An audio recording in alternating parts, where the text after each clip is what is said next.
In this episode, we dive into one of the most shocking tragedies in recent political history. Conservative activist Charlie Kirk was assassinated during a speaking event, and what followed was a storm of revelations that nobody saw coming.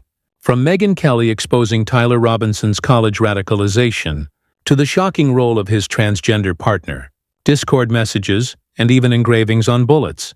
This story isn't just about one act of violence, it's about ideology, indoctrination, and a tragedy that could reshape political debate forever.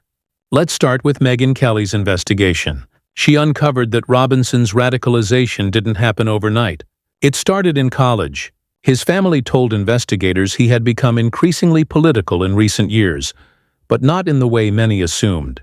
Kelly pointed out that there was no evidence Robinson ever supported Trump or MAGA politics. Instead, his writings and actions pointed to hostility toward conservatives. And when you combine that with what was found later, it paints a chilling picture of how deep this transformation went. One of the most haunting details came directly from his own words. Discord messages revealed that Robinson methodically planned the attack, discussing where he'd stash the rifle, how he'd conceal it, and when he'd strike.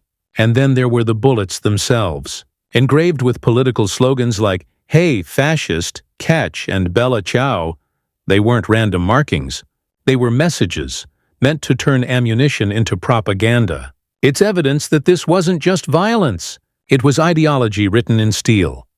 We want to talk about circumstantial evidence on radicalization. There's zero for this kid being MAGA or a Republican or in any way in favor of Donald Trump. There's plenty of him hating Donald Trump. People are like, oh, he was just a gamer. The fact that he wrote these things on the bullets just show he was nothing but a gamer. Yeah.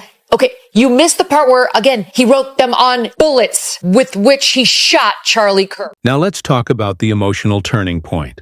His family, his own parents, alerted authorities and helped stop him from doing even more damage. It's tragic that their son carried out this act, but in those final moments, they became the heroes who prevented further bloodshed.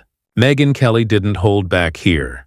She showed how Robinson's path from an awkward scholarship recipient to a political assassin was fueled by indoctrination, isolation, and influence that nobody managed to stop in time.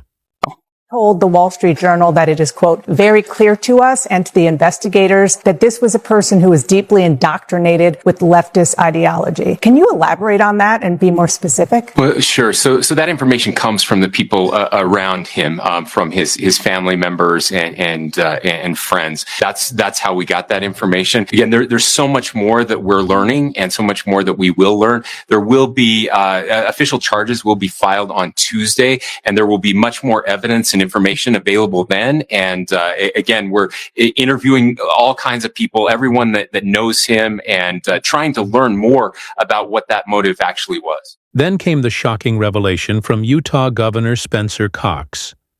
He confirmed Robinson was in a romantic relationship with his roommate, a biological male transitioning to female. Authorities believe this relationship, combined with Robinson's growing hatred of conservative views on gender issues, played a major role in shaping his mindset.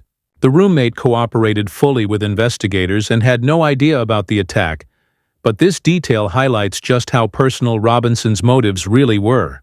Video that they released last night, we talked about it in great detail on Morning Update, AM Update, but we don't do video on that show. And I'll show it to you here. The video that was released by the law enforcement last night, and I think to my team, this is video 2. So it shows them zeroing in, and then they show the rooftop, and you can see him. He was first prone. He runs across the roof. He hangs. There he is. If you check your top right of your screen, he's now into the white corner of that. There he is. Now he's about to get down off the roof. He dangles for a couple seconds. Here it is. 1, 2, 3, and he's down. 4 seconds. By the way, they said they got a handprint on the top of that roof and they got a footprint from the grass. That handprint will be directly traceable to somebody. And they definitely got handprints from the inside of the stairwell when he walked up to get to this roof, because that's where they got the still shots from. The FBI released surveillance footage that still sends chills. It showed Robinson creeping onto a rooftop, prone with a rifle, firing a single deadly shot, and then escaping by dangling off the roof. Handprints and footprints left behind later became crucial evidence. Within just 33 hours, law enforcement tracked him down at his family's home, still wearing clothes matching the footage. It was one of the fastest manhunts in recent memory, fueled by over 11,000 public tips. You should all know this. If you thought that my husband's mission was powerful before, you have no idea. You have no idea what you just have unleashed across this entire country and this world. You have no idea. You have no idea the fire that you have ignited within this wife. The cries of this widow will echo around the world like a battle cry. To everyone listening tonight across America, the movement my husband built will not die. It won't. I refuse to let that happen. It will not die. All of us will refuse to let that happen. No one will ever forget my husband's name, and I will make sure of it. It will become stronger, bolder, louder, and greater than ever. My husband's mission will not end, not even for a moment. And one of Charlie's greatest talents was his ability, this phenomenal ability to choose great people to follow him. The tragedy didn't just end with his arrest. Charlie Kirk's widow, Erica, delivered a speech that instantly became historic. Through tears, she vowed that her husband's mission wouldn't die, that instead, it would grow stronger. But even in her grief, some online mocked her pain, claiming her tears were fake. It's a level of cruelty that shocked even seasoned observers. To make it worse, a resurfaced video showed Charlie Kirk himself predicting this outcome, warning that the left would eventually use violence when they couldn't win in debate.